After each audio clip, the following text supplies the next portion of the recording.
Welcome back. Tensions boiling over on Capitol Hill this week at a meeting between President Trump and Senate Republicans. Reports of raised voices as frustration is growing on both sides. Key pieces of the Republican agenda are still stalled in the Senate, with fewer than 5 months before the midterm elections. Joining me now is Florida Senator Rick Scott. Senator, great to see you. Thank you so much for being here. And it was you who invited the president to have lunch with you and your colleagues. What was the goal? Can you tell us how it went over?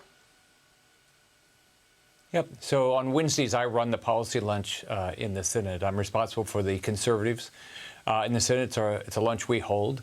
Most of the senators all show up. I invited the president because we've got to get on the same page to, one, get his agenda done and win in November.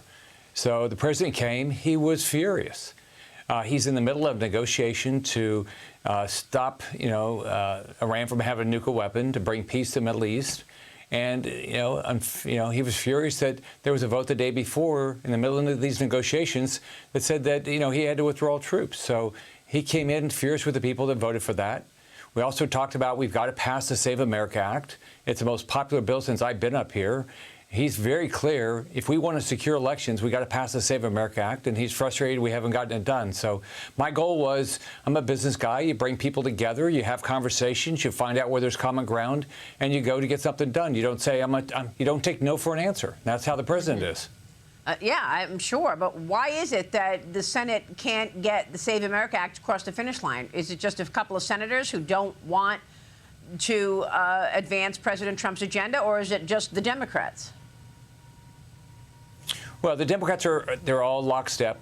They don't want voter security, right, but I want to know about election. The Republicans.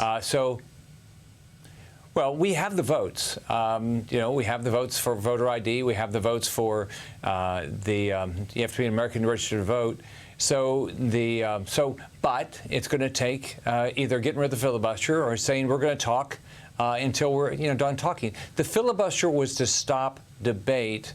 You still didn't have to have 60 votes to pass a bill. So we have a choice: get rid of the filibuster because the Democrats are abusing it, or say to ourselves, we're going to stay on the bill until the Democrats are tired of talking, and we're going to pass it. That's how the Civil Rights Act was passed in the 1960s. So that's our choices. I mean, it's as simple as that. Now we can break it down into smaller bites and try that. We can try to get something passed with reconciliation, very difficult with the existing parliamentarian. But the American public wants this. The president wants this. So we've got to figure out how to get it done. We can't take no for an answer. Well, why does John Thune keep saying he doesn't have the votes? You said you have the votes.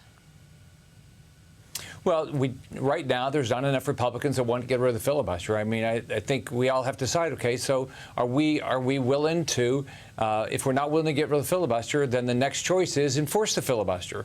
Make the Democrats talk until we're tired of talking. Then we'll vote to end debate, and we'll take a vote. And that only requires 50 votes, or 51 with JD.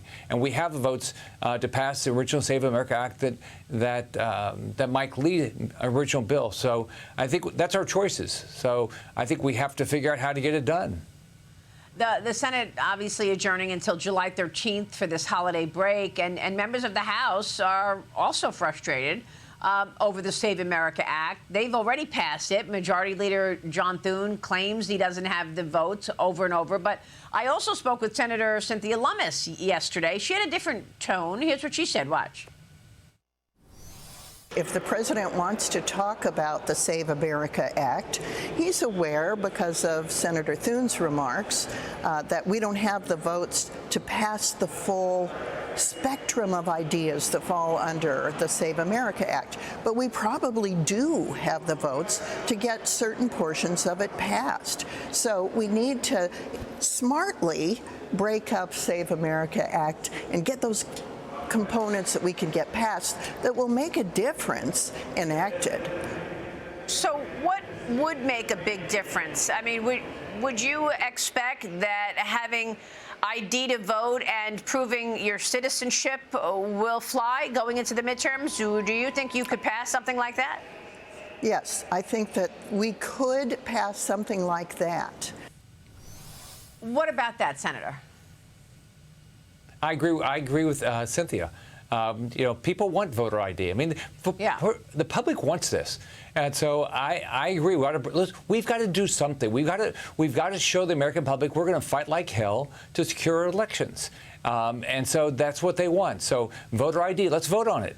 And if it takes letting us have debate for a period of time and then vote, let's do that. Requiring that you're a citizen to be registered to vote. Let's do these things.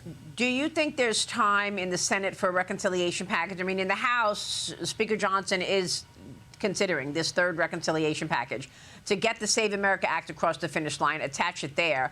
But many Republicans in the Senate question whether or not a third reconciliation, would even be possible because of tight timing. Is that a method that would work in the Senate to finally get this bill to the president's desk? Maria, when I came up here, I thought I was going to work. I was fly up Sunday night and leave Friday night. We only work 2.5 days a week. If we want to get something done, we can get it done.